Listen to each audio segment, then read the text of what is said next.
Crystal glasses clicked together every few seconds as waiters moved through the ballroom carrying silver trays loaded with filet mignon and lobster tails. The warm golden lighting made everyone look richer than they probably were, which was fitting because most of the people in the room had spent the evening trying to prove exactly that. My father stood near the center stage beneath a massive banner for the Copeland Foundation. Every few minutes, another oversized check appeared for a photographer. $10,000, $25,000, $50,000. Each check earned applause. Each applause seemed to make him stand a little taller. I sat at the far end of the family table wearing the same navy blazer I'd owned for almost 4 years. It still fit. I never saw a reason to replace it. Across from me, Beatrix was doing what Beatrix did best, complaining. I swear, if they charge me another $82,000 for imported stone, I'm firing the entire design team, she announced loudly. Several guests laughed. Beatrix smiled and lifted her champagne glass. The lake house renovation was supposed to be simple. Now the kitchen alone is at $419,000. One woman nearly choked on her wine. Another guest said, "That's insane." "I know," Beatrix replied dramatically. "The stress is unbelievable." I looked around the room. A retired judge, 2 city council members, a hospital administrator, 3 local reporters. Every one of them nodded sympathetically as if a luxury vacation property was a humanitarian crisis. My phone vibrated against the tablecloth. I glanced down. The message came from Denise Walker, my mother's hospice nurse. "Naomi, the medical trust payment for Mrs. Copeland's respiratory treatments was declined again. Billing says balance due is now $18,742.16. Please call when available." I read the message twice, then a third time. The room suddenly felt much warmer. Not because of the lighting. Because my father had just handed a charity organization a check for $75,000 less than 10 minutes earlier. Meanwhile, my mother's treatment account couldn't cover less than $19,000. That wasn't poverty. That was a choice. 3 people stood to applaud Russell as he accepted another plaque. I stayed seated. My mother, Miriam, was 68 years old. She spent her days in a hospice facility outside Savannah. She never asked for luxury. She never asked for revenge. She only wanted enough support to cover the treatments ordered by her doctors. The support a court had already ordered my father to provide. Nothing more, nothing less. A waiter refilled my water glass. I thanked him. Then I stood up. Nobody noticed. That was one advantage of being underestimated. I crossed the ballroom and found Russell near the terrace doors overlooking the golf course. He was holding a bourbon glass. The ice cubes shifted as he swirled it. His tuxedo probably cost more than my first car. "Enjoying the show?" he asked without looking at me. I got another message from Miriam's nurse. That earned his attention. Briefly. Then it disappeared. "Is that right?" The trust payment bounced again. He took a sip. "That's unfortunate." I stared at him. 3 sentences, 1 short answer. The kind of rhythm that usually told me everything I needed to know. The court ordered support payments. I know what the court ordered. Then released the funds. His expression never changed. People often imagined villains and looked angry or cruel. The dangerous ones usually looked calm. Russell had perfected calm. "I've already explained this," he said. "No, you've explained why you don't want to pay." His jaw tightened slightly, a tiny crack, then it vanished. "Your mother has always been irresponsible." I almost laughed. Almost. My mother had balanced household budgets for 26 years. She once found a missing $20 charge on a utility bill and spent 2 weeks correcting it. If Miriam was irresponsible, then gravity was optional. "Her medical expenses aren't the issue," I said. "Then what's the issue?" "You." He smiled. A small one, the kind people use when they think they've already won. Around us, applause erupted again from inside the ballroom. Another donation. Another standing ovation. Another performance. Russell listened to it for a moment before speaking. "Do you know why these people respect me?" I already knew the answer he wanted, so I let him say it. "Because I built something." I nodded slowly. My mother helped build it too. His smile disappeared. For a second, neither of us spoke. The distant music drifted through the open terrace doors. A violinist played something soft and expensive. Then Russell shrugged. "You always were sentimental, and you always were good at paperwork." That got my attention. He lifted the bourbon glass slightly. "You spend your life pushing documents around. You should understand how these things work." There was something deliberate in his tone. Something rehearsed, like he'd been waiting for this conversation. like he already knew exactly where it would go. I looked through the ballroom behind him. Guests continued eating, laughing, taking photos. Nobody had any idea that the celebrated philanthropist of the evening owed medical support payments to the woman who had helped him build his life. Nobody knew that while he was buying applause, a hospice administrator was wondering how to keep treatments funded. The contrast would have been funny if it weren't so ugly. Russell took another sip of bourbon. The ice struck the side of the glass. Click, click, click. His eyes settled on me, completely confident, completely certain. Like a man standing behind a wall nobody could reach. The sound of those ice cubes echoed in my ears as I watched him enjoy the certainty of his own protection. And somewhere deep in my mind, that soft clinking noise became something colder, something harder, something mechanical. A judge's gavel striking wood. I kept my eyes on him while the applause inside the ballroom slowly faded into ordinary conversation. Russell looked completely relaxed. Not the relaxed look people put on for photographs, the real kind. The kind that comes from believing you're untouchable. He rotated the bourbon glass once more and leaned casually against the terrace railing. "You know what your problem is, Naomi?" he asked. I didn't answer. He rarely asked questions because he wanted answers. "You still think fairness matters." I folded my arms. "And you don't?" "I think results matter." 3 sentences. Then the short one. That was how he always argued. Simple enough to sound wise. Vague enough to avoid responsibility. The Savannah River shimmered in the distance beyond the golf course. Inside the ballroom, a jazz trio had started another set. Russell took another sip. "You keep talking about court orders. You keep ignoring them." A small smile returned. "No, I learned how the system works." That sentence caught my attention, not because it was new, because he sounded proud of it, like a magician preparing to reveal a trick. "For 20 years, he continued, I've watched judges pretend they control everything." I stayed silent. When Miriam filed for support adjustments, every lawyer in Georgia told her the same thing. They looked at my financial disclosures. They looked at my reported assets. They looked at my taxable income. He shrugged. And what did they find? I already knew, but I wanted to hear him say it. Almost nothing. His smile widened. That answer seemed to please him. Russell enjoyed explaining victories, especially victories built on technicalities, the same way some people collect trophies. He collected loopholes. "I moved assets years ago," he said. "Into trusts, into legal trusts." He emphasized the word legal. People like Russell always did, as if legality automatically created morality. I had spent most of my adult life watching that mistake destroy careers and families. The waiter passed nearby offering fresh drinks. Russell waved him away. He was enjoying this conversation too much. "Offshore civilian trusts," he continued, "completely separate." Another sip. "Different jurisdictions," another smile. "Different reporting structures." Then the short one. "Perfectly protected." I watched him carefully. He wasn't lying, at least not about that part. The trusts existed, the structures existed, the layers existed. Most state courts only saw what appeared on paper. And on paper, Russell Copeland often looked far less wealthy than the reality. Not poor, just strategically invisible. "That's what this is really about, isn't it?" I asked. His eyebrow lifted. "The game? The rules?" "No," I said. "The hiding." For the first time his expression hardened only slightly. "Enough. You make it sound criminal, isn't it?" "No," his answer arrived instantly, prepared, practiced, confident. The response of a man who had repeated the same justification for years. Everything was reviewed by attorneys. I nodded. So was Enron. That earned a brief glare, the first genuine irritation of the evening. Then it disappeared. Russell straightened his jacket. Inside the ballroom, someone announced another fundraising milestone. More applause followed. The timing was almost funny. Almost. "You know what the judges actually found?" he asked. I waited. The only thing they could reliably identify. His eye settled directly on mine, my military pension. There it was. The centerpiece. The thing he truly cared about. Not the businesses, not the trusts, not the real estate, the pension. The one asset tied directly to his identity. His military career, his rank, his pride, his version of himself. I nodded slowly. And a judge already ruled on that.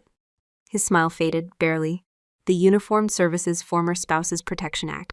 Now his jaw tightened. I continued. The court ordered a portion of that pension allocated toward Miriam's care. He stared at me. The night air felt cooler. The music inside sounded farther away. For a moment I thought he might actually discuss it seriously. I was wrong. Russell laughed, a deep laugh, a confident laugh, a laugh that carried years of arrogance inside it. Several guests near the terrace turned their heads. He didn't care.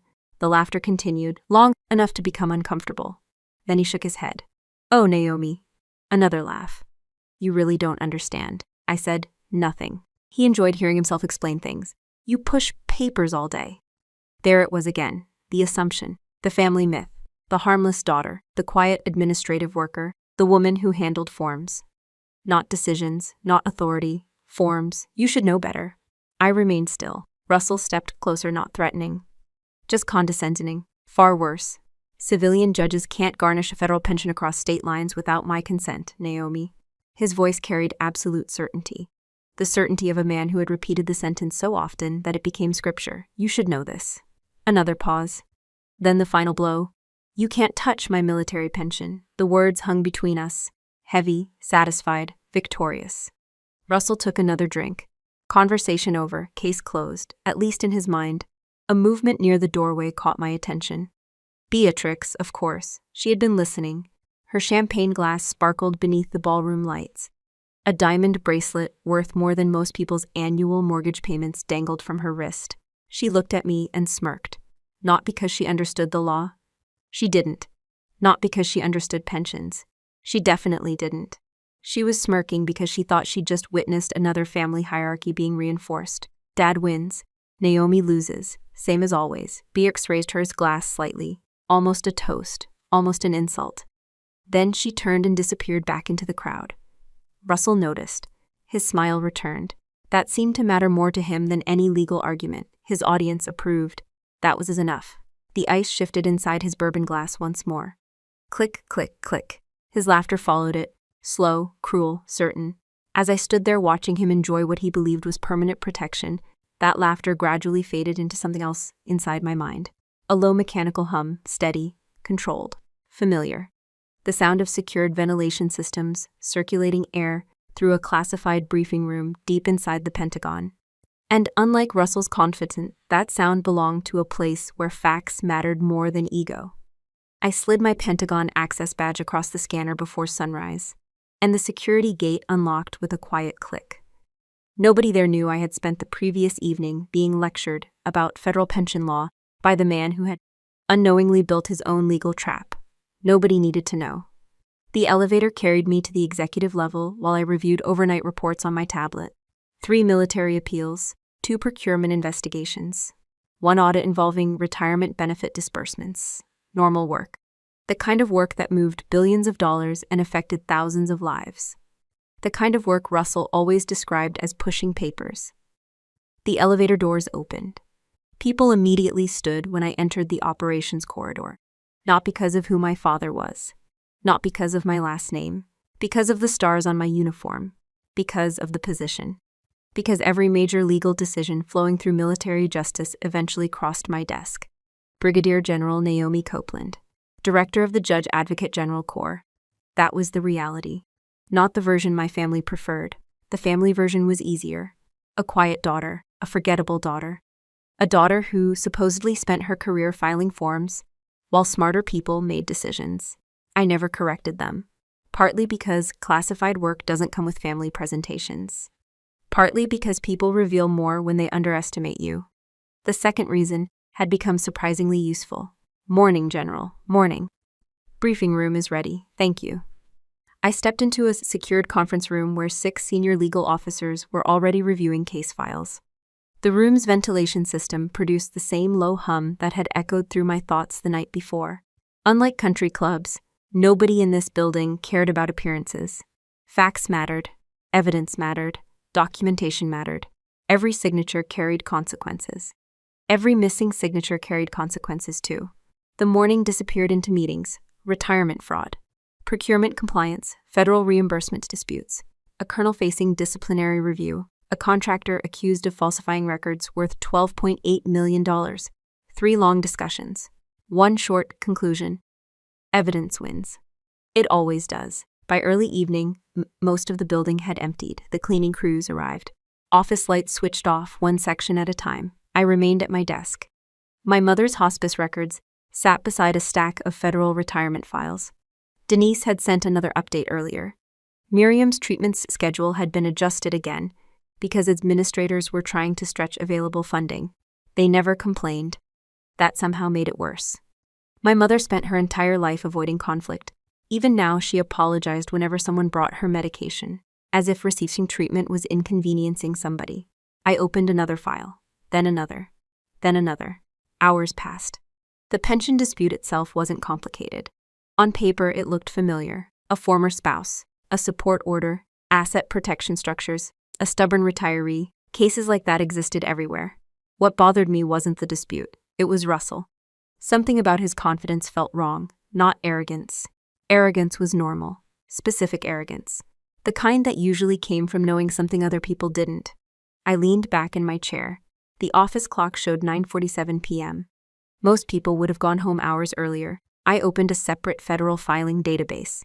Then another. Retirement declarations, benefit certifications, survivor eligibility records, DFAS correspondence, annual compliance submissions. Nothing unusual. Then something stopped me. A small inconsistency. One line, one date, one certification code. I stared at the screen. Read it again. Then a third time. The way investigators do when they hope they're mistaken. The filing was 4 years old. Routine, administrative. Easy to miss, most people would have missed it. Russell probably assumed everyone would. I opened one supporting records, the mismatch became larger. Then larger still, my pulse slowed. That always happened when something serious appeared. Panic wastes time, calm finds answers. I requested archived submissions. Within minutes, the documents appeared. One file became 3, 3 became 9, 9 became 22. A pattern emerged. Not accidental, not clerical. Deliberate. Very deliberate. I reached for a yellow legal pad and started writing dates, certification numbers, submission references, cross-checks. The timeline formed itself. Every new document made the previous one look worse. By 10:31 p.m., I wasn't looking at unpaid support obligations anymore. I was looking at federal declarations submitted directly into systems connected to Department of Defense Benefit Administration. The distinction mattered. A lot. One problem creates lawyers. The other creates investigators. I continued reviewing records. The office around me had become completely silent. No meetings, no conversations. Only the soft sound of keyboard keys and ventilation fans. Then I found the document that made me stop entirely. A survivor status certification. Official. Signed. Processed. Accepted. For several seconds I simply stared at the screen. The room suddenly felt smaller. Not because the document surprised me, because it explained everything. Every loophole, every delay, every ounce of confidence. Russell had not been relying solely on trusts. The trusts were only the first layer. The real protection sat somewhere else, buried inside federal paperwork, hidden behind certifications most people never examined. I opened another supporting file. The answer became clearer, then clearer again. The pieces locked together one at a time. The pension, the support avoidance, the missing payments, the impossible confidence. Every road led back to the same place. I looked at my notes. The legal implications stretched far beyond family court, far beyond alimony, far beyond state jurisdiction. This wasn't a dispute anymore. It was becoming something federal, something extremely federal. I closed my eyes for a moment. Not because I doubted the evidence, because I knew where the evidence might lead. Russell Copeland wasn't just my father. He was a retired military officer. A man who once taught me that integrity mattered. A man who used to inspect my homework line by line because details mattered. Now I was sitting alone in a Pentagon office discovering that details still mattered, just not in the way he expected. I opened one final record request before midnight.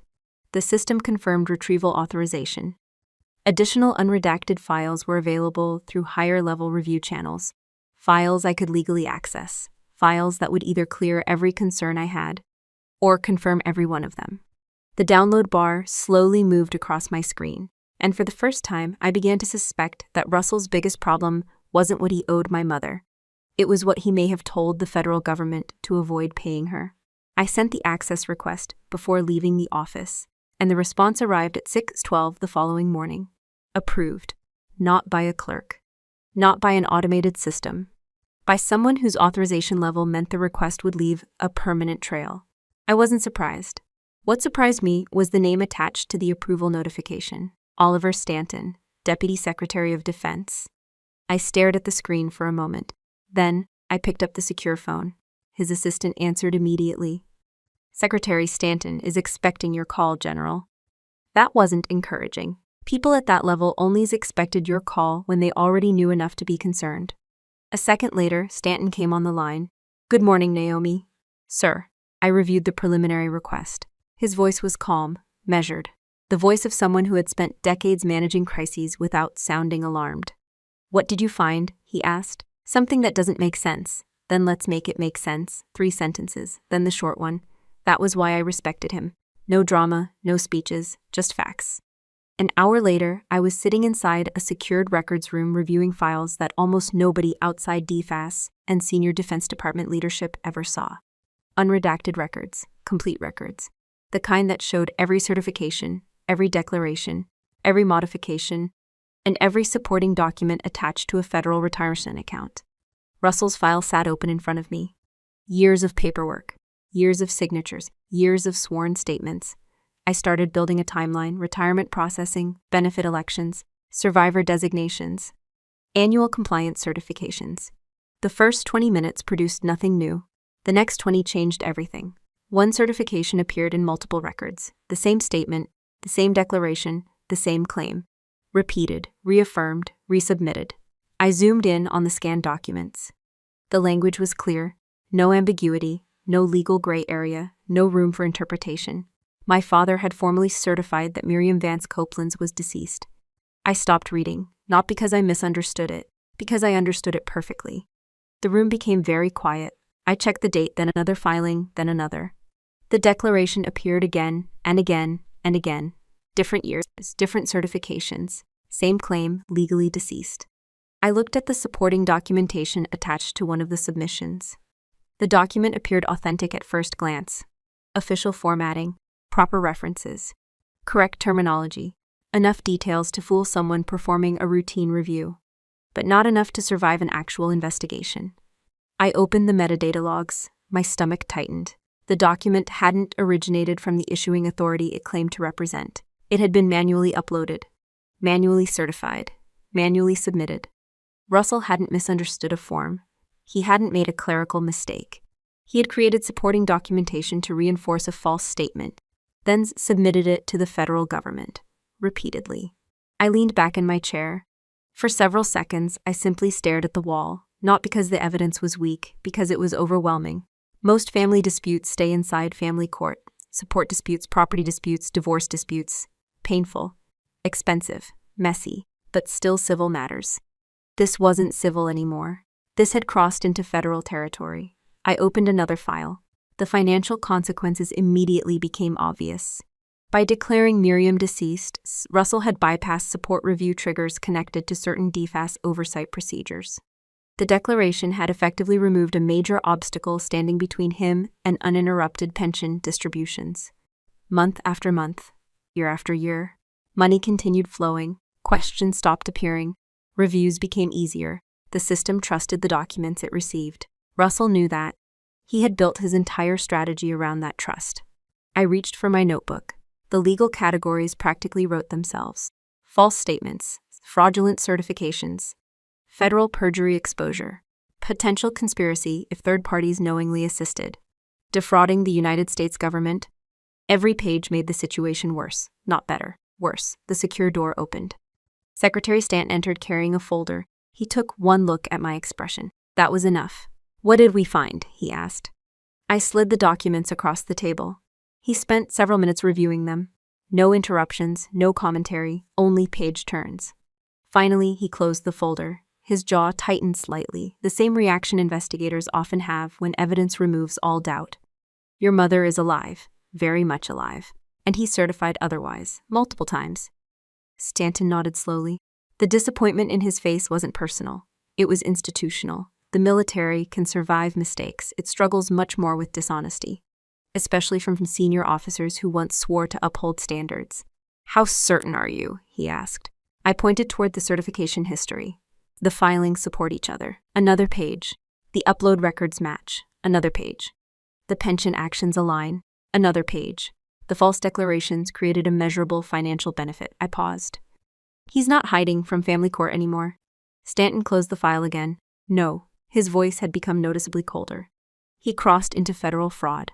The room fell silent. For years, Russell believed he was the smartest man in every room, the successful businessman, the retired colonel, the legal strategist, the father who always had another loophole. Now I could finally see the flaw in his entire plan. He spent so much energy building walls against state courts that he forgot federal systems keep records forever. Every certification, every signature, every submission, every lie. The irony would have made him furious. The protection he trusted most had become the evidence against him. I looked down at the stack of documents. This wasn't about unpaid hospice bills anymore. It wasn't even about alimony. It wasn't about family, not legally, not anymore. This had become a Class A federal felony investigation involving fraudulent filings submitted directly into Defense Department systems. The penalties attached to that kind of case don't arrive with warning letters. They arrive with investigators, asset freezes, indictments, federal courtrooms. Secretary Stanton gathered the documents into a secure folder. The red classification band across the cover seemed darker than before. "What's your recommendation, General?" I looked at the file containing my father's name, Russell Copeland, retired colonel, businessman, father, the man who believed paperwork protected him. The evidence sat only inches away, cold, precise, unemotional, exactly the way federal law prefers it. And for the first time since this started, I realized something important. The trap Russell built to protect his money was no longer protecting him. It was holding him in place. I spent 2 days reviewing every document before making my decision. Not because the evidence was weak, because it wasn't. The evidence was strong enough to survive scrutiny from investigators, auditors, prosecutors, and federal judges. That was exactly why I hesitated.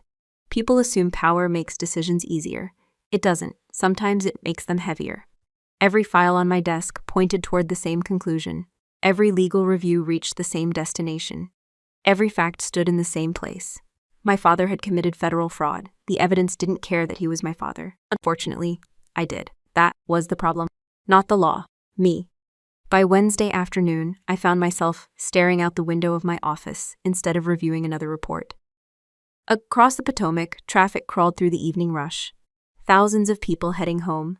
Thousands of ordinary lives. I thought about my mother, not the hospice patient. The woman before that. The woman who packed school lunches. The woman who worked double shifts when Russell started his first business. The woman who taught me that dignity wasn't something people gave you.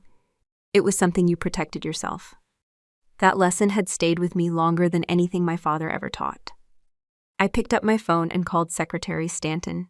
He answered immediately, "General, I want one final meeting before we move forward." A brief silence followed. Not disagreement. Evaluation. "You're giving him a chance." "Yes." Another pause. Then a simple answer. I expected that. I smiled despite myself. Of course he did. People who truly understand authority usually understand restraint too. "Thank you, sir. Just don't mistake kindness for evidence." "I won't." The next morning, I drove to Russell's estate outside Savannah. The property stretched across nearly 20 acres. Iron gates, stone fountains, imported landscaping, a driveway long enough to require directional signs. The sort of place built to announce success before anyone even reached the front door. I parked near the entrance. A groundskeeper was trimming hedges shaped into perfect geometric patterns. Everything looked expensive. Everything looked controlled. Everything looked important. My mother's hospice account was still overdue. That thought stayed with me as I walked inside. Russell met me in his study, floor-to-ceiling bookshelves, leather furniture, military photographs, business awards, a room carefully designed to remind visitors how accomplished its owner believed himself to be. He didn't offer me a seat. I didn't ask for one. "You've become persistent lately," he said.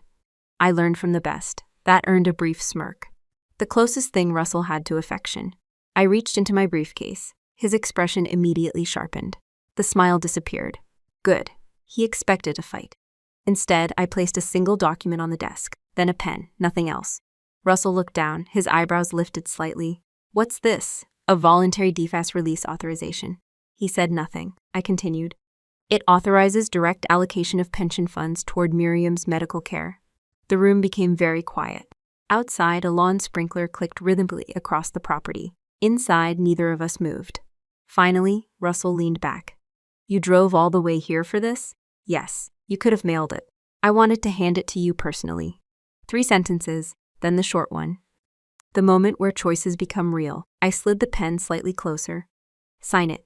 His eyes settled on mine. For a moment, I saw something unexpected. Confusion. Not fear, not concern. Confusion, as though he genuinely couldn't understand why I was offering him an exit. A legal one. A dignified one. A simple signature. Nothing more, nothing less. I wasn't asking him to surrender his estate. I wasn't asking him to admit wrongdoing. I wasn't asking him to apologize. I was asking him to help pay for the woman who spent 27 years helping build his life. Russell picked up the document, read the first page, then the second, then the signature block. The confusions disappeared. The arrogance returned, slowly, predictably, like an old actor stepping back onto a familiar stage. You actually think this changes something? No. I kept my voice calm. I think it prevents something. That answer irritated him. I could see it immediately. His fingers tightened around the paper. What exactly are you threatening? I'm not threatening anything. Then why are you here? Because you're still my father. Because my mother deserves better. Because once this starts, I won't be able to stop it. I thought all 3 answers. I spoke none of them. Instead, I simply said, because this is the right thing to do. Russell laughed. Not the confident laugh from the country club. This one sounded harsher, more personal, almost offended. The right thing? He stood. The right thing would have been making something of yourself. There it was, the old weapon, insults, dismissal, comparison. Russell walked around the desk. You spent your entire life being average. I said nothing. You know what your problem is, Naomi? I already knew, or at least I knew his version. You're jealous. The accusation hung in the room, absurd, predictable, almost boring. Jealous of what? Beatrix. I nearly laughed. Instead, I waited. She built relationships. She built influence. She understands success. 3 sentences. Then the short one. You never did. Russell looked genuinely convinced. That was the remarkable part, not the insult. The belief. He truly thought life was a popularity contest with a balance sheet attached. He looked down at the authorization form, then back at me. You have no authority in my house, Naomi.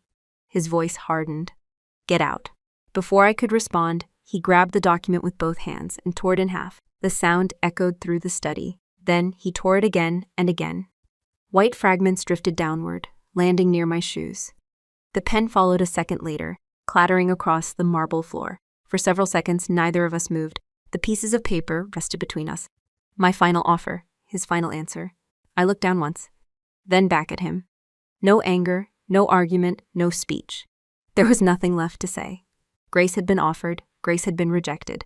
I turned and walked toward the door. Behind me, fragments of the authorization form continued fluttering toward the polished marble floor. The soft rustling sound lasted only a moment.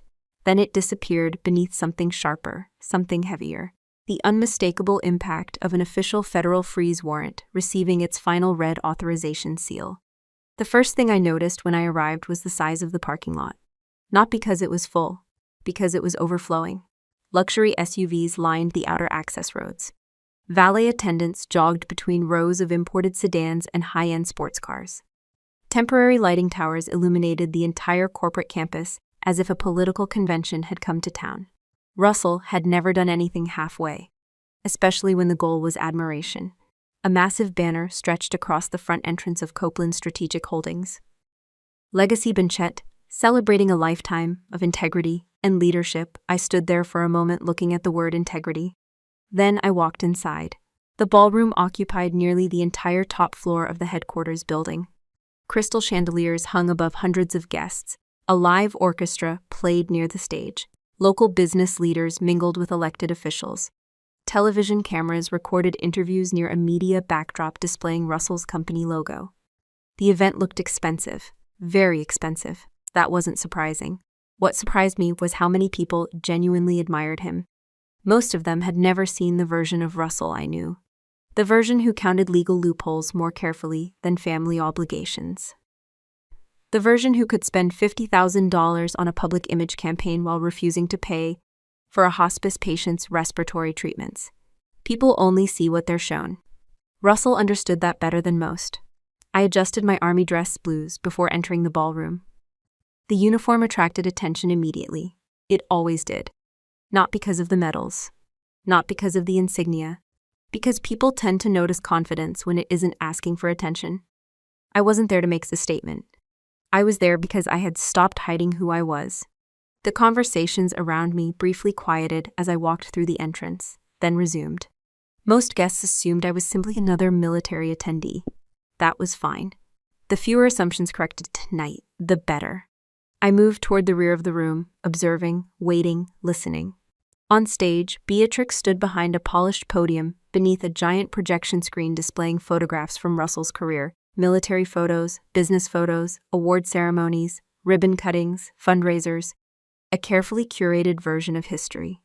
Beatrix smiled at the audience. She was wearing a silver evening gown that probably cost more than my first year's salary as a lieutenant. The word integrity gets used too often these days, she announced. Polite laughter followed, but in my father's case, it's actually earned. Strong applause, confident applause, the kind produced by people who believe they're celebrating a success story. I remained silent. Beatrix continued, my father served his country honorably.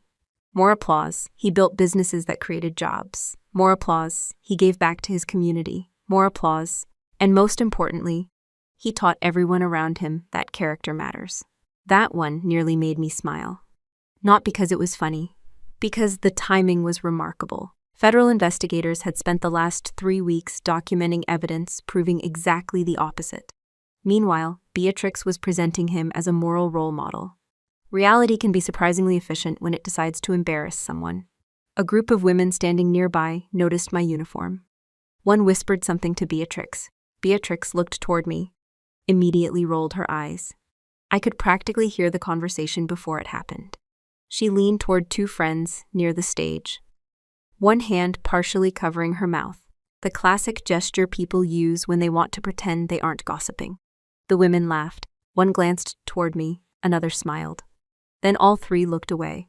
I didn't need superpowers to understand what had been said. Beatrix had been making the same joke for years. Naomi wore her little military costume again. Naomi wants attention. Naomi is trying to steal the spotlight. The irony was almost painful. I wasn't trying to take attention. I already had authority. There is a difference. One is borrowed from strangers. The other exists whether strangers approve or not. Russell sat at the head table directly beneath the stage. Perfectly comfortable, perfectly confident, perfectly unaware. He never looked in my direction. Not once. The crowd loved him. The cameras loved him. The politicians loved him. Why would he waste attention on the daughter he considered average? The orchestra finished another piece. Champagne glasses lifted. Servers moved through the room, applause echoed again. Then something changed. At first, almost nobody noticed. A catering manager quietly spoke into an earpiece. Several serving staff immediately stepped backward from the main floor. Not dramatically, professionally, like employees following instructions. Another 30 seconds passed. A conversation stopped near one entrance. Then another. Then another. The applause from the stage began fading. Not because Beatrix finished speaking, because people were becoming distracted, confused, curious. The room's energy shifted. Small movements appeared around the perimeter. A man near the west exit folded his arms and remained stationed beside the doors. Another positioned himself near the eastern corridor. 2 more appeared near the elevators. No uniforms, no badges displayed, just ordinary business attire. To an untrained eye, they looked like guests. To mine, they didn't. I recognized posture, awareness, spacing, coordination. Federal marshals, the first wave. A woman standing beside the ballroom entrance adjusted her jacket slightly. The movement revealed a DEFA investigator credential clipped beneath the fabric. Another investigator appeared near the rear wall, then another, then another. The perimeter wasn't forming quickly, it was forming carefully. That was far more unsettling. People finally started noticing. Whispers spread through nearby tables. The orchestra stopped playing. A senator seated near the front looked toward one of the exits. A local mayor followed his gaze. Several reporters lowered their phones. Nobody understood exactly what was happening, but everyone understood something was happening. The room gradually fell quiet. Beatrix stopped speaking mid-sentence. Russell finally looked away from the audience. For the first time all evening, uncertainty appeared on his face, only briefly, only for a second. But it was there, because the applause hadn't ended naturally. It had been replaced by silence. The kind of silence that arrives when people realize authority has entered the room without asking permission. The silence lasted longer than anyone expected, not because people were afraid to speak, because nobody understood what they were seeing. The ballroom had transformed without warning. 5 minutes earlier, it had been a celebration. Now it felt like a room waiting for a verdict. Russell stood from his chair and scanned the perimeter again. His expression remained controlled, but I noticed something new: calculation. He was trying to identify the problem. More importantly, he was trying to identify who was important enough to solve it. That had always been his first instinct. Find the decision maker, apply pressure, offer influence, remind them who he was. The strategy had worked for decades. Tonight was different. One of the federal investigators remained near the main entrance. Gray suit, blue tie. No visible reaction to the crowd. Russell walked directly toward him. The room watched. No one returned to their conversations. No one touched their food. No one moved. Even Beatrix stood frozen beside the podium. Russell stopped less than 3 feet from the investigator. "Excuse me." The investigator looked at him calmly. Russell offered the smile he reserved for politicians and donors, the expensive smile. The one that suggested cooperation while quietly demanding compliance. "I'm Russell Copeland," the investigator nodded. "I know." Russell's smile widened slightly. Of course it did. That answer usually helped. "I'm hosting a private event." No response. "You seem to have personnel occupying my venue." Still nothing. Russell's patience began thinning. I could see it. Most people couldn't. Years of watching him had taught me exactly when frustration started leaking through the cracks. "I'd like to know who authorized this disruption." The investigator finally spoke. One sentence. "Certainly." Then he stepped aside. That was it. No expression, no argument, no confrontation. He simply moved. The reaction confused Russell immediately. Because the investigator wasn't behaving like someone being challenged. He was behaving like someone waiting. The room shifted again. Heads turned toward the ballroom entrance. A figure had appeared there. Dark suit, silver hair, measured pace, no security detail visible because none was necessary. People who recognized him immediately straightened. People who didn't recognize him reacted anyway. Authority has a way of announcing itself without introductions. Secretary Oliver Stanton walked into the room. Conversations died instantly. A state senator near the front table visibly stiffened. A local judge stopped now mid-sentence. One of the television reporters lowered her microphone. The Deputy Secretary of Defense did not attend corporate banquets in Savannah by accident. Russell's confidence faltered. Only slightly. But enough. He immediately adjusted his jacket and stepped forward. This was familiar territory: influence, networking, status. "Mr. Secretarian." Stanton walked past him completely. No greeting, no acknowledgement, no eye contact, nothing. Russell remained standing there with his hand partially extended. For the first time all evening, he looked lost. The room watched in stunned silence as Stanton continued forward, directly toward me. Every step seemed to pull more oxygen from the ballroom. Nobody understood why. Not yet. Beatrix certainly didn't. I could see confusion spreading across her face, then concern, then something closer to panic. Because Stanton wasn't approaching the stage. He wasn't approaching a politician. He wasn't approaching a corporate executive. He was approaching me, the daughter everyone ignored, the daughter everyone underestimated, the daughter who supposedly pushed paperwork. Stanton stopped directly in front of me.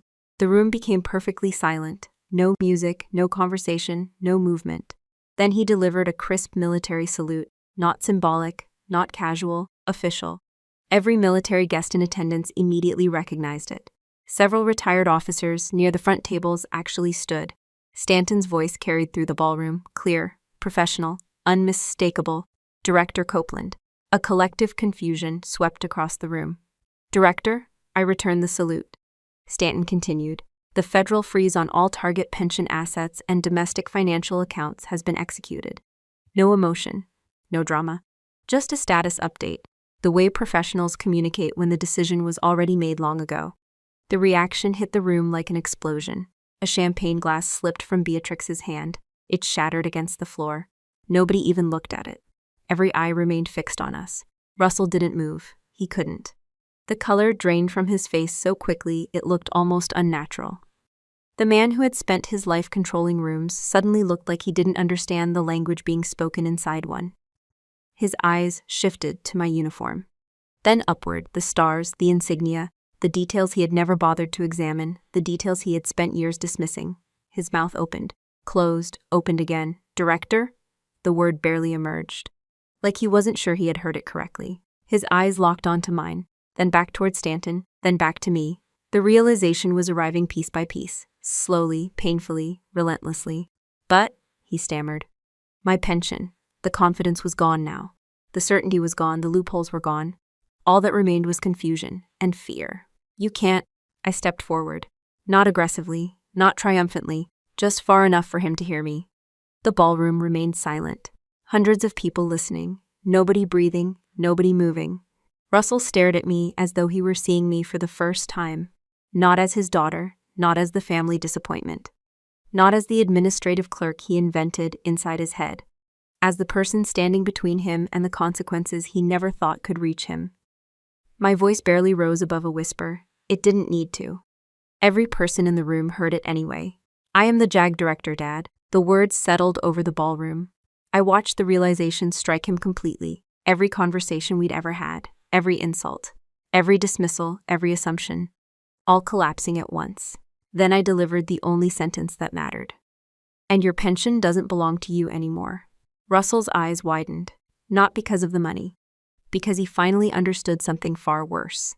The shield he trusted most had never been protecting him. It had been preserving the evidence until the day someone with the authority to see it decided to look. Nobody moved for several seconds after I spoke. The ballroom remained frozen in a silence so complete that I could hear the faint vibration of an air conditioning vent somewhere near the ceiling. Then reality finally caught up with the room. Questions erupted. Not loudly at first. Whispers. Confused conversations. People leaning toward one another. A state representative pulled out his phone. One reporter immediately stepped away from her table and began typing. Another quietly left the ballroom. The Storvey was already escaping the building. Russell never noticed. He wasn't looking at them. He was looking at me. For the first time in my life, my father had absolutely no idea what to say. The man who always had an answer. The man who always controlled the conversation. The man who built entire businesses around persuasion. Nothing came out. His mouth opened, then closed again. Federal marshals approached from both sides, professional, calm, not dramatic. People who do difficult jobs every day rarely need theatrics. One of them presented identification. Another spoke quietly. The words weren't meant for the crowd, they were meant for Russell. But everyone already understood. The celebration was over. The empire had cracked, the applause had stopped. And it wasn't coming back. Beatrix stood near the stage staring at the shattered remains of her champagne glass. Her expression had changed completely. The confidence was gone. The sarcasm was gone. Even the vanity seemed gone. She looked around the room as if she expected someone to explain what had just happened. Nobody could. Not in a way she wanted to hear. For years, Beatrix had treated wealth like proof of character. A large house meant success. Expensive jewelry meant achievement. Public praise meant integrity. Now she was learning a lesson most people never expect. Money can hide a lie, it cannot erase one. A federal investigator approached her and quietly requested access to certain financial records connected to family trusts. The color drained from her face. She sat down without saying a word. Meanwhile, Russell remained standing, motionless. The lead marshal politely requested that he accompany them to a private conference room. A formal interview location had already been prepared. The efficiency of it almost impressed me. Months of investigation often look boring from the outside. Then everything happens at once. Russell finally turned toward the marshals. I want my attorney. You may contact counsel immediately. I haven't been charged with anything. The marshal remained calm. That discussion will occur shortly. Russell looked back at me. Still searching. Still trying to find an angle, a loophole, a technicality, a hidden escape route. His entire life had been built on finding those exits. Tonight there weren't any. Because facts are stubborn, documents are stubborn, evidence is stubborn. And federal filing systems remember everything. The marshal lightly touched Russell's arm, not forcefully, just enough to indicate it was time to move. For the first time, I saw fear. Not panic, not anger. Fear, the genuine kind. The kind that arrives when certainty disappears. The kind that arrives when a person realizes consequences are real. He took one step, then stopped. His eyes returned to mine. The ballroom noise seemed to fade into the background. Neither of us spoke immediately. We didn't need to. Everything important had already happened. The arrogance, the lies, the mockery, the investigation, the evidence, the collapse. Years had led to this moment. Russell's voice came out softer than I had ever heard it. Naomi! Just my name, nothing else.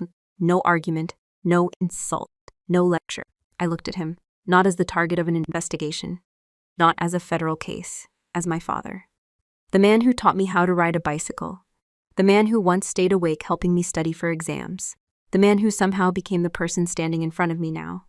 That was the tragedy, not the charges, the choices. I stepped closer. My voice remained quiet. The crowd didn't need to hear this, only him. You spent your life using the law as a shield to hurt people. Russell lowered his eyes. For once, there was no response, no defense, no excuse, I continued. I spent mine learning how to break that shield. The words weren't spoken with satisfaction. They weren't a victory speech. If anything, they felt heavy. Because no daughter dreams of saying something like that to her father. The marshals gently guided him toward the side corridor. This time he went, no resistance, no performance, no audience left to impress. Just a man walking toward the consequences of his own decisions. I watched until the door closed behind him. Then I turned and left the ballroom. No interviews, no reporters, no speeches. I had somewhere more important to be. The drive to the hospice center took a little under 40 minutes. The roads were quiet. My phone buzzed repeatedly with messages. News inquiries, legal updates, notifications. I ignored them all. The hospice building was peaceful when I arrived. A nurse recognized me and smiled. She's sleeping, thank you. I walked down the familiar hallway, past rooms, past families, past people spending precious time with the people they loved. Eventually, I reached my mother's room. Miriam slept peacefully beneath a light blanket. The oxygen machine hummed softly beside her bed. A half-finished crossword puzzle rested on the nightstand. 3 clues remained unanswered. Typical. She never liked leaving things unfinished. I pulled a chair closer and sat beside her. For a moment, I simply watched her sleep. No courtrooms, no investigators, no politicians, no billion-dollar systems. Just my mother, the person who mattered. I removed a folder from my briefcase. Inside was the official federal restitution order. Signed, approved, enforceable. The document guaranteed immediate recovery of funds designated for her care, medical expenses, treatment support, long-term coverage. Everything protected, everything secured. I placed it gently on the bedside table beside the crossword puzzle. Then I sat back down. My mother never opened a business empire. She never held military rank. She never appeared on magazine covers. But she spent her entire life protecting people she loved. Tonight, for the first time in a long time, someone had finally protected her. I reached over and lightly held her hand. Outside the room, life continued. Investigations would continue. Court proceedings would continue. Headlines would continue. None of that mattered here. The room was quiet. The paperwork was finished. The truth was finished. And as I sat beside my sleeping mother, I was reminded of something people often get wrong about power. Real power is not the ability to control others. Real power is the ability to protect someone when they can no longer protect themselves. That is the only kind of power that has ever been worth having. I stayed beside my mother's bed long after midnight. The federal paperwork sat quietly on the nightstand. The investigation would continue without me for a few hours. The attorneys would do their jobs. The auditors would do theirs. The courts would eventually do the same. For the first time in a long while, there was nothing left for me to fix that night. So I sat there thinking, not about the charges, not about the banquet, not even about the look on my father's face when everything collapsed. I kept thinking about a question that had followed me for years. What makes someone powerful? Growing up, I thought I knew the answer. My father certainly believed he did. Russell spent his entire life collecting things that looked like power, rank, money, connections, influence, properties, titles. He measured success the way some people measure square footage. If something was larger, more expensive, or more exclusive, he assumed it was better. And to be fair, that approach worked for him for a very long time. People listened when he entered a room. People returned his calls. People laughed at jokes that weren't funny. People treated him differently because of what he owned. From the outside, that can look a lot like power. But sitting beside my mother that night, I realized something. Those things only work when everyone agrees to play along. The moment reality arrives, borrowed power disappears quickly. Real power stays. My mother never held political office. She never ran a company. She never commanded soldiers. She never had people applauding when she walked into a room. Yet she spent decades doing something far more difficult. She carried responsibility without demanding recognition. She helped people without keeping score. She showed up when nobody was watching, and somehow, she did all of that without needing an audience. That takes strength. The older I get, the more I admire it. When I was younger, I thought leadership came from authority. Military service taught me otherwise. Some of the strongest leaders I ever met were not the loudest people in the room. They weren't the most intimidating. They weren't obsessed with proving themselves. They simply understood that leadership is responsibility. Nothing more, nothing less. If people depend on you, your job is to protect them. If someone trusts you, your job is to honor that trust. If you have authority, your responsibility increases. It doesn't decrease. Somewhere along the way, my father forgot that. Or maybe he never learned it. He saw the law as a tool for winning. I learned to see it as a tool for protecting. That difference changed everything. The strange thing about arrogance is that it often looks like confidence from a distance. People confuse the two all the time. Confidence doesn't need constant validation. Arrogance does. Confidence can sit quietly. Arrogance needs applause. Confidence accepts accountability. Arrogance avoids it. When I think back to that charity dinner in Savannah, that's what stands out most. My father was writing giant checks in front of cameras while my mother's medical trust was running out of money. At the time, it felt outrageous. Now it feels sad. Because people who constantly need public approval are usually trying to fill a private emptiness. No amount of applause ever satisfied Russell. There was always another award, another business deal, another banquet, another room full of strangers to impress. Meanwhile, the people closest to him paid the price. That lesson extends far beyond my family. I think many of us encounter people like that during our lives. Sometimes it's a parent, sometimes it's a boss, sometimes it's a friend. Sometimes it's someone we admire until we finally see how they treat people who have nothing to offer them. That's usually where character reveals itself. Not in public, in private. Not when things are easy, when nobody is watching. Not when there is something to gain, when there isn't. If this story taught me anything, it's that character eventually becomes visible. Maybe not immediately, maybe not when we want it to, but eventually. The truth has remarkable patience. I spent years allowing people to underestimate me. That wasn't some brilliant strategy. It was simply easier than arguing. I learned something valuable from that experience. You do not need to announce your worth every day. You do not need to convince everyone that you're capable. You do not need to win every argument. You do not need recognition from people determined not to see you. Eventually, reality introduces itself. And when it does, it speaks much louder than self-promotion ever could. Looking back, I don't feel proud that my father fell. I don't feel victorious. I don't even feel satisfied. Mostly, I feel grateful that my mother received the dignity she deserved before it was too late. Because in the end, that was never about punishment. It was about protection. And if there is one lesson I hope stays with you after hearing this story, it is this.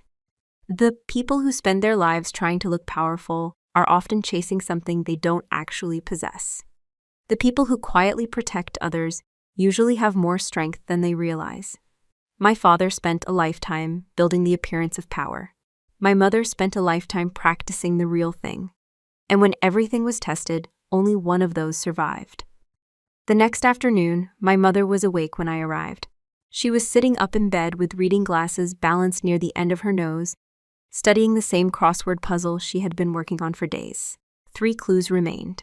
3 stubborn clues. That seemed appropriate. Life rarely leaves us with all the answers at once. She looked up and smiled. "You're early. I had some free time." She laughed softly. We both knew that was a lie. People in my position rarely have free time, but she was kind enough not to point it out. That was one of her gifts. She always knew when someone needed comfort more than accuracy. While she worked on her crossword, I found myself thinking about something larger than our family. Because the truth is, most people watching this story will never deal with federal pension fraud. Most people will never sit inside a Pentagon conference room. Most people will never investigate a parent. But almost everyone will encounter some version of the same lesson. The details change. The principle doesn't. One of the biggest mistakes people make is believing that being treated badly is the price of keeping peace. I see it all the time.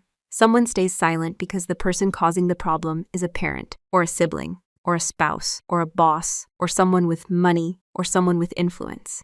They convince themselves that enduring unfair treatment is somehow noble, that if they just stay patient a little longer, things will improve. Sometimes they do. Many times they don't.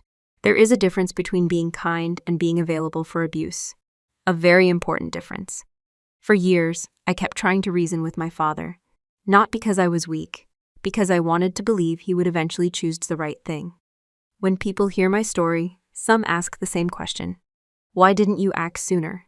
The answer is simple, because relationships matter, family matters, second chances matter, giving people opportunities to do better matters. But there comes a point where continuing to excuse harmful behavior doesn't help anyone. Not the victim, not the person causing the harm, not the family, nobody. At some point, accountability becomes an act of responsibility. That lesson applies far beyond family situations. Think about how many people spend years allowing others to define their worth. A supervisor tells them they're not capable. A relative tells them they'll never succeed. A spouse constantly criticizes them. A friend uses guilt as a form of control. After hearing those messages long enough, people start accepting them as truth. That is dangerous, not because the criticism hurts, because repetition creates belief. I know this because I lived it. For years, my family describes me as average, ordinary, forgettable, the daughter who handled paperwork, the daughter nobody needed to take seriously. Eventually, I realized something important. Other people's opinions are not evidence. Just because someone says something repeatedly does not make it true. One of the most valuable skills any person can develop is the ability to separate facts from narratives. Facts are measurable. Narratives are stories. Russell spent years creating narratives, successful businessman, community leader, generous philanthropist, victim of unfair legal systems. The facts eventually told a different story. That happens more often than people realize. Another lesson I hope people take from this story involves knowledge. Not military knowledge, not legal expertise, basic knowledge, financial knowledge, contract knowledge, understanding how systems work. You don't need to become an attorney to protect yourself. You don't need a government position. You don't need military rank.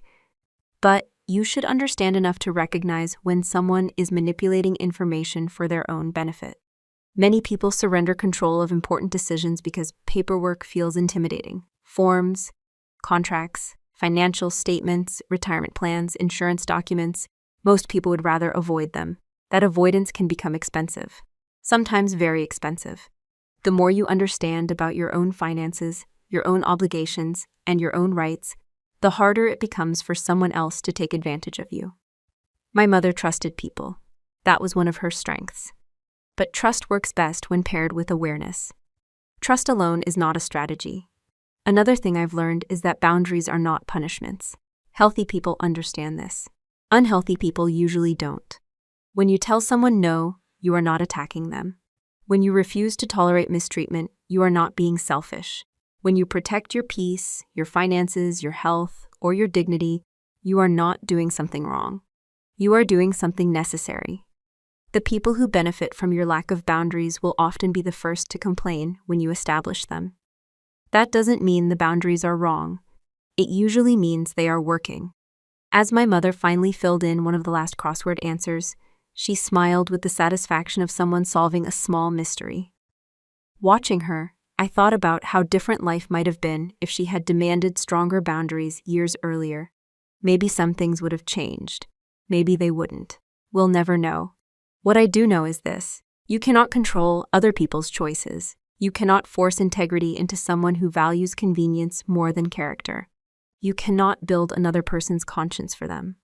But you can decide how much access they have to your life. You can decide what behavior you will tolerate. And you can decide whether protecting yourself is finally more important than protecting someone's excuses. That decision is often where real change begins, not with anger, not with revenge, with clarity. And clarity has a way of changing everything. A few days later, I helped my mother finish the crossword puzzle. That probably sounds like a small thing, because it was. But life has a way of changing your perspective. After months of investigations, legal reviews, federal filings, interviews, and hearings, I found myself feeling strangely proud of 3 completed crossword clues. Maybe that's because the most meaningful victories rarely look dramatic. They usually look ordinary: a peaceful afternoon, a phone call from someone you love, a problem finally solved, a burden finally lifted, a person finally able to rest. Those moments matter more than most people realize. As I sat with my mother that day, I started thinking about all the things I wish I had understood earlier in life. Not as a military officer, not as an attorney, not as a government official, as a daughter, as a human being. One lesson stands above all the others. Love and tolerance are not the same thing. A lot of people confuse them. I certainly did. For years, I believed loving someone meant continuing to absorb whatever they chose to give you. The criticism, the manipulation, the disappointment, the excuses. I thought endurance was proof of loyalty. I thought patience would eventually create change. Sometimes patience helps. Sometimes it simply delays necessary decisions. Loving someone does not require accepting behavior that destroys your well-being. It never has. It never will. Another lesson I learned is that forgiveness and access are not the same thing either. This is one that many people struggle with. You can forgive someone without handing them the keys to your future. You can release resentment without inviting the same harm back into your life. You can wish someone well while maintaining healthy distance. Those ideas are not contradictions. They are boundaries, healthy boundaries. And healthy boundaries are often misunderstood by people who benefited from having none. When my father was finally forced to face consequences, some people assumed the story was about revenge. It wasn't. Revenge focuses on suffering. Justice focuses on accountability. There is a difference, a very important difference. If my goal had been revenge, I would have enjoyed watching everything collapse. I didn't. What I wanted was simple. I wanted my mother to receive the care she deserved. I wanted the truth to matter. I wanted the rules to apply equally. That's not revenge, that's responsibility. Another thing I hope you take from this story is the importance of preparing yourself before you need protection. Most people wait for a crisis before learning how systems work, before reading contracts, before understanding finances, before asking questions, before paying attention. I understand why. Life is busy. Most of us are juggling jobs, families, bills, responsibilities, and unexpected problems. Learning about legal rights or financial protections rarely feels exciting, until one day it becomes essential. You don't need to become an expert in everything, but you should know enough to protect yourself. Enough to recognize warning signs. Enough to ask better questions. Enough to avoid depending entirely on someone else's version of the truth. Knowledge cannot solve every problem, but ignorance creates opportunities for people who want to exploit others. I have seen that lesson play out too many times. There is another piece of advice I wish someone had given me years ago. Pay attention to patterns. People can make mistakes. Everyone does. Good people make mistakes. Honest people make mistakes. Responsible people make mistakes. But patterns tell a different story. If someone repeatedly lies, that's a pattern. If someone repeatedly shifts blame, that's a pattern. If someone repeatedly uses guilt to control others, that's a pattern. If someone repeatedly places their interests above everyone else's well-being, that's a pattern too. Don't ignore patterns simply because you love the person creating them. Love does not make patterns disappear. It only makes them harder to see.